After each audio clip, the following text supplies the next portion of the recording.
Good morning friends. আজকে আমি তোমাদের আরেকটা জিনিস দেখাই। এই দেখো, আগেও দেখিয়েছিলাম যে এই সবেদা গাছটায় কিন্তু প্রচুর পরিমাণে সবেদা হয়ে আছে, মানে গুণে শেষ করা যাবে না যে কত সবেদা হয়ে আছে,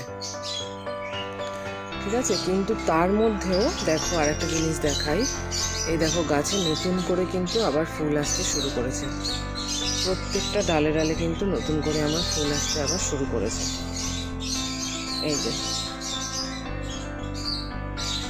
তো এমতো অবস্থায় অনেকেই বলেন যে গাছের ফুল ঝরে যাচ্ছে, ফল হচ্ছে না, বা ফলেও নানান রকম বিকৃতি দেখা দিচ্ছে, বা ফল পরিপূর্ণতা লাভ না করেও পড়ে যাচ্ছে। তো সেই জন্য আমি এখন গাছে বোরন স্প্রে করব। বোরন খুব সামান্য পরিমাণে লাগে, ঠিক আছে, এবং যে কোনো সারের দোকানে অ্যাভেলেবেল। তা বোরনটা হচ্ছে এমন একটা জিনিস যেটা হচ্ছে এই ফুল ঝরে যাওয়ার থেকে, সমস্যার থেকে রোধ করে আর কি, ফুল ঝরে যাওয়ার সমস্যা। এবং আরেকটা জিনিস করে, সেটা হচ্ছে যে গাছের যে ফল আসে আমাদের, সেই ফলে বিকৃতি হতে দেয় না।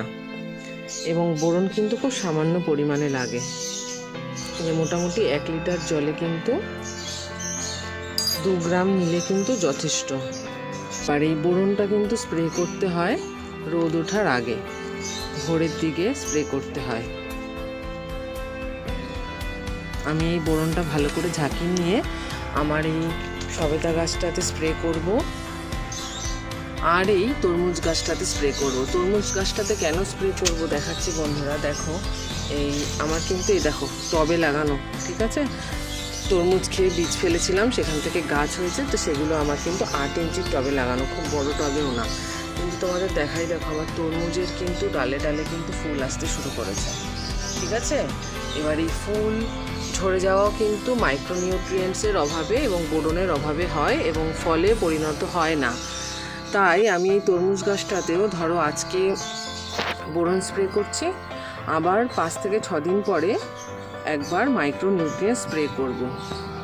তা আমি এই তরমুজ গাছ আর সবেদা গাছটাতে আজকে বোরন স্প্রে করে দেব।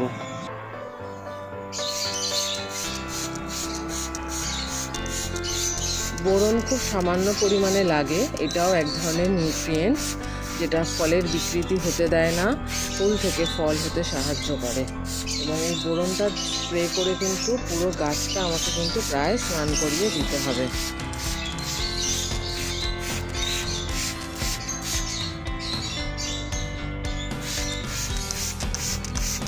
এই তরমুজ গাছটাতেও আমি কিন্তু ভালো করে বোরন আজকে স্প্রে করে দেব।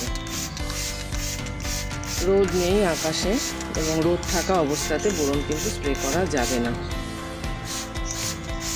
তো যে কোনো গাছের বন্ধুরা ফুল থেকে যখন ফল হয় বা ফুল আসতে শুরু করে, তখন কিন্তু বোরন এবং মাইক্রোনিউট্রিয়েন্টস আমি স্প্রে করি। সেটা লঙ্কা গাছের ফুল হোক, সবেদা গাছের ফুল হোক, যেই ফুলই হোক না কেন। এবং তাতে কিন্তু আমি খুব ভালো রেজাল্ট কিন্তু পেয়েছি।